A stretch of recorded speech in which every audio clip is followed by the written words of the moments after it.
느낌이 오세요? 네. 오늘도 하나님이 주시는 은혜가 가득하기를 원합니다. 본문을 보면 히브리서 기자는 우리의 신앙생활을 운동장에서 경주하는 경주자로 비유해서 말합니다. 그 신앙생활은 많은 관중이 지켜보는 가운데 달리는 경주자와 같다는 겁니다. 1절 보겠습니다. 1절 같이 읽어요.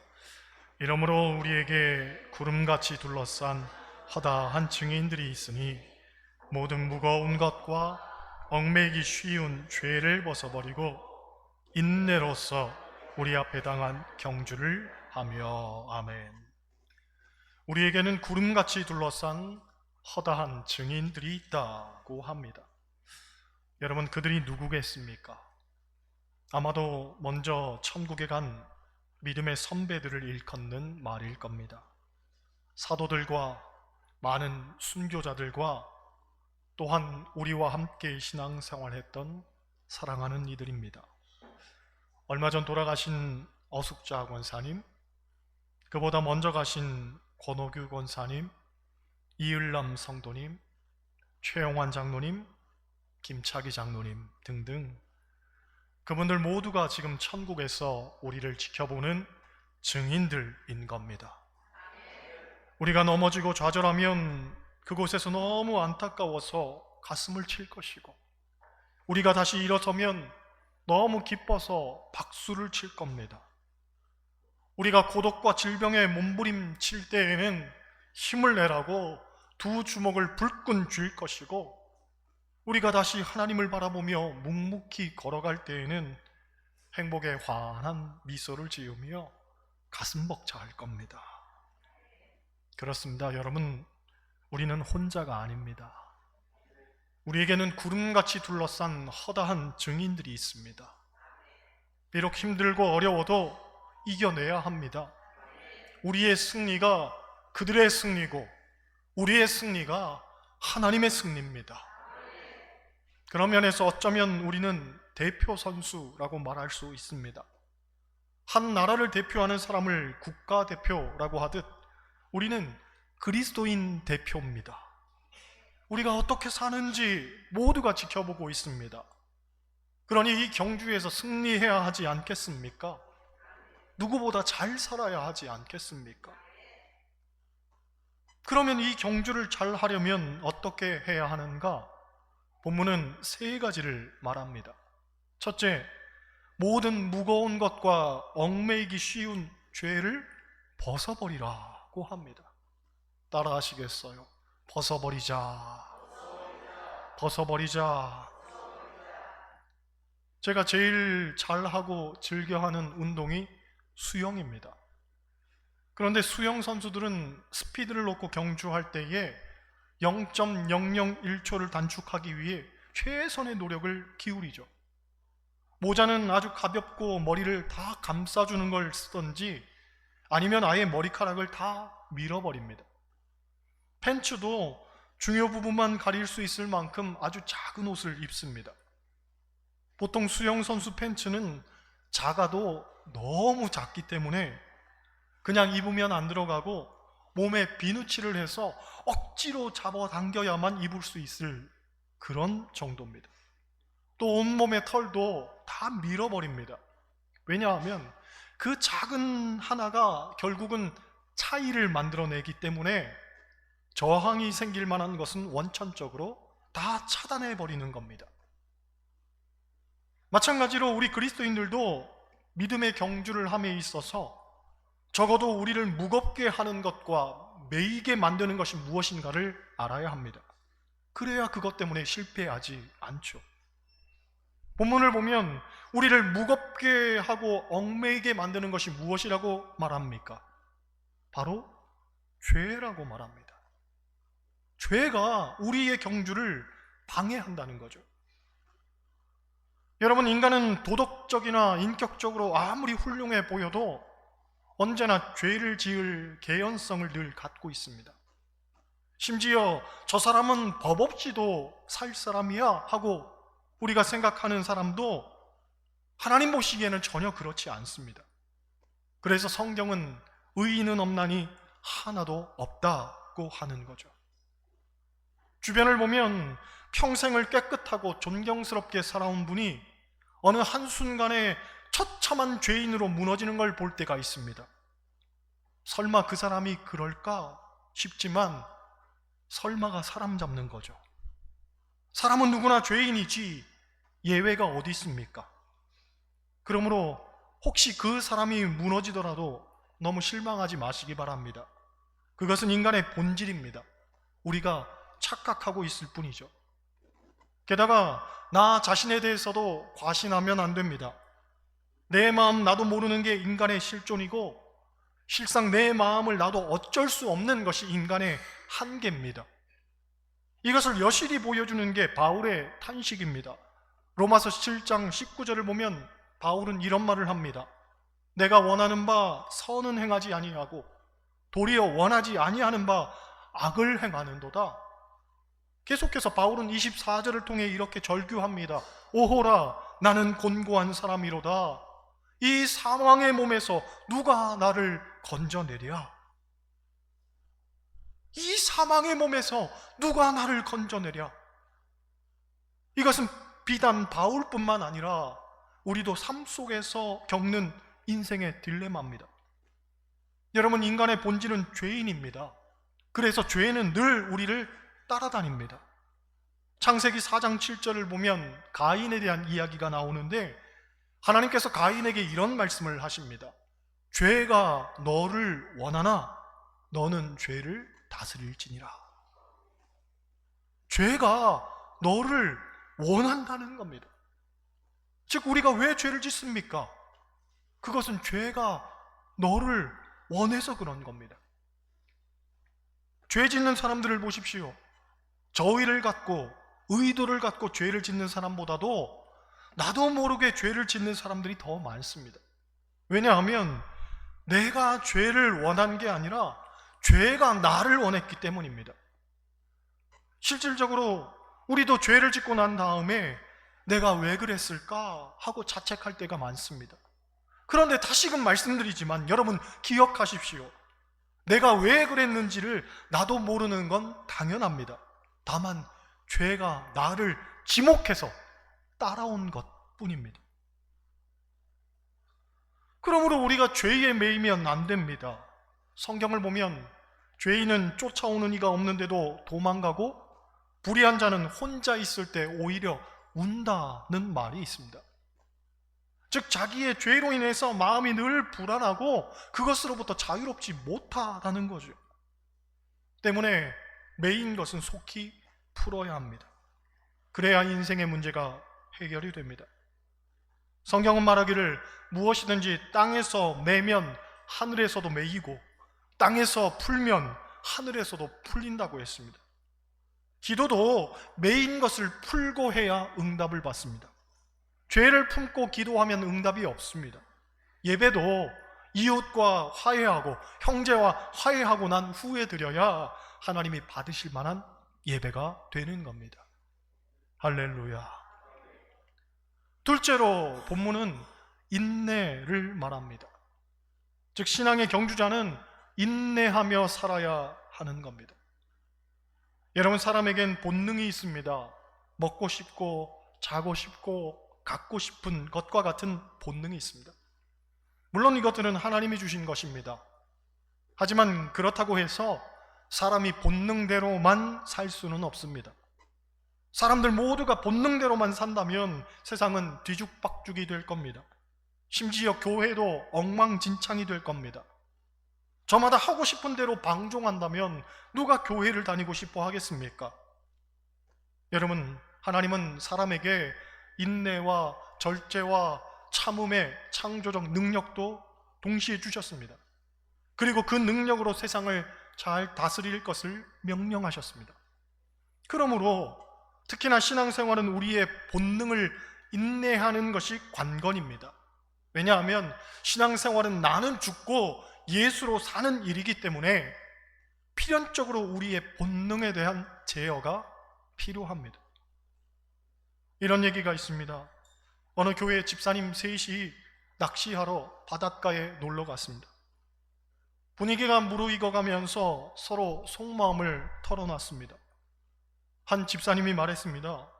저는 집사인데 아직도 술을 못 끊었습니다.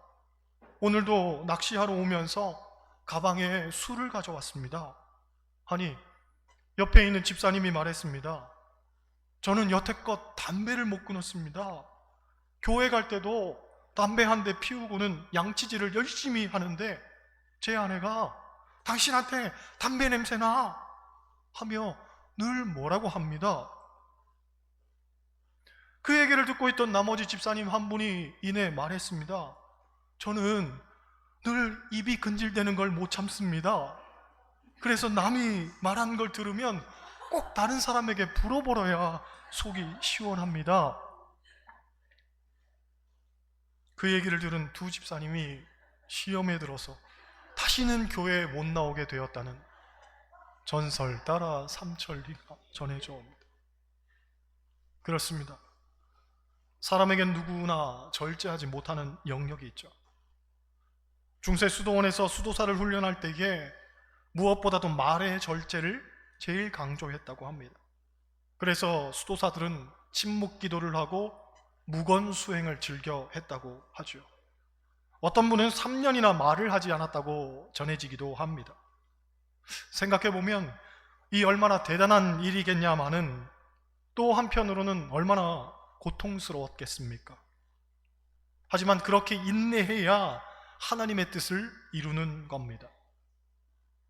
예전에 강릉 북지방의 목회자 세미나로 동해에 있는 바닷가에 갔는데 한 목사님 딸이 바닷가에서 놀다 발이 빠져서 모래가 다 묻었습니다. 그 아이하고 저희 아들하고 다른 교회 목사님 아들하고 셋이 놀다 그렇게 됐는데 두 남자아이가 목사님 사모님 모여있는 곳에 오더니 고자질을 하는 겁니다. 내용인즉슨 그 여자애가 물에 빠져서 신발이 엉망진창이 됐는데도 절대로 엄마한테 말하지 마. 엄마한테 말하면 죽을 수도 있으니까 절대로 엄마한테 말하지 말라는 그 말 하러 왔다는 겁니다. 일단은 제가 깜짝 놀랐죠. 분명히 목사님 딸인데 엄마한테 말하면 죽을 수도 있다고 하니까 아니 도대체 사모님은 애를 어떻게 키우는 겁니까? 그렇잖아요? 아무튼 걔가 화가 나서 야 너희들 엄마한테 말하지 말라고 했는데 왜 치사하게 말하냐? 하니까 남자아이들이 하는 말이 난 엄마한테 말하지 않았다? 아빠한테 말했지? 그러면서 가는 거예요. 주변을 보면 꼭 그런 사람들이 있죠. 목사님한테 말하지 말라고 했는데 목사님은 아셔야 될 것 같았어요. 물론 고맙긴 합니다. 하지만 목사님한테 말하지 말라고 했다는 그 말을 저에게 왜 하는 거예요? 여러분 인내해야 됩니다. 특별히 말에 인내해야 됩니다. 이사야서 6장을 보면 이사야 선지자가 성전에서 하나님을 만나는 내용이 나오는데 그가 하나님을 처음 만났을 때 느꼈던 고백이 이사야서 6장 5절 말씀입니다. 그때에 내가 말하되 화로다 나여 망하게 되었도다. 나는 입술이 부정한 사람이요 나는 입술이 부정한 백성 중에 거주하면서 만군의 여호와이신 왕을 배웠음이로다 하였더라. 하나님을 만나고 보니 제일 처음 깨닫는 것이 내가 입술이 부정한 사람이구나, 즉 말에 인내하지 못한 사람이구나 하는 것이었습니다. 그래서인지 하나님께서는 스랍을 통해 제단 숯불로 그의 입술을 지지는 내용이 나오죠. 이것이 내 입에 닿았으니 내 악이 제하여졌고 내 죄가 사하여졌느니라. 기실 우리가 가장 많이 짓고 사는 죄가 입술의 죄입니다. 저마다 누군가의 입술 때문에 상처를 참 많이도 받는데 속상하게도 나도 누군가를 입술로 수없이 정죄하고 상처를 주며 삽니다. 서로가 원치 않는 일인데도 서로가 그러고 사니 이 얼마나 한심한 일입니까? 여러분, 우리도 제단 숯불로 우리의 입술을 찢어야 합니다. 그래서 무릇 더러운 말은 입 밖에도 꺼내지 말아야 되겠죠. 우리 모두 입술의 인내가 필요한 겁니다. 할렐루야. 셋째로 본문은 믿음의 주요 또 온전하게 하시는 이인 예수를 바라보자고 합니다. 이것은 방향성을 말합니다. 즉 우리의 시선이 주님께 있어야 한다는 말이죠. 여러분, 달리는 경주자가 관중을 보거나 뒤를 보는 일은 있을 수가 없습니다. 경주자는 목표만 바라보고 뛰어야 승리할 수 있습니다. 그런 면에서 우리의 목표는 무엇입니까? 그렇습니다. 우리의 목표는 믿음의 주요 또 온전하게 하시는 이인 예수입니다. 우리가 다른 것에 시선을 빼앗기면 안 됩니다. 사람이나 상황을 쳐다보면 안 됩니다. 우리는 주님만 보고 가야 합니다. 할렐루야. 그런데 어떻게 하는 것이 주님을 바라보는 것인가? 좀 더 구체적인 내용이 2절에 나옵니다. 2절 같이 보겠습니다. 믿음의 주여 또 온전하게 하시는 이인 예수를 바라보자. 그는 그 앞에 있는 기쁨을 위하여 십자가를 참으사 부끄러움을 개의치 아니하시더니 하나님 모자 우편에 앉으셨느니라. 아멘. 두 가지를 말합니다. 하나는 십자가를 참으사라고 말하죠. 십자가를 참으사. 그렇습니다. 주님을 바라본다는 것은 다른 말로 십자가를 참는 일이라고 할 수 있습니다. 여러분, 누구든지 나를 따라오려거든 자기를 부인하고 자기 십자가를 지고 따를 것이니라고 했습니다. 여러분, 십자가를 지는 일은 보통 힘든 일이 아니죠. 참고 또 참고 또 참아내야 하는 일입니다. 하지만 우리는 모두 그 일을 하기로 결단한 사람들입니다. 우리는 모두 주님의 제자가 되기를 각오한 사람들 아닙니까? 마땅히 십자가를 참아내야 합니다. 국가대표 선수들의 훈련 루틴을 보면 조조 훈련, 오전 훈련, 오후 훈련, 야간 훈련으로 되어 있습니다. 하루 종일 훈련입니다. 너무 힘들고 고통스럽겠지만 그걸 당연하게 받아들입니다. 그걸 견뎌야 메달을 따는 겁니다. 마찬가지입니다. 그리스도인에게 십자가는 당연한 일입니다. 조조 십자가, 오전 십자가, 오후 십자가, 야간 십자가 당연한 일입니다. 십자가의 고통은 마땅히 우리가 참고 견뎌야 하는 일입니다. 이 당연한 삶을 왜 당연하지 않게 받아들입니까?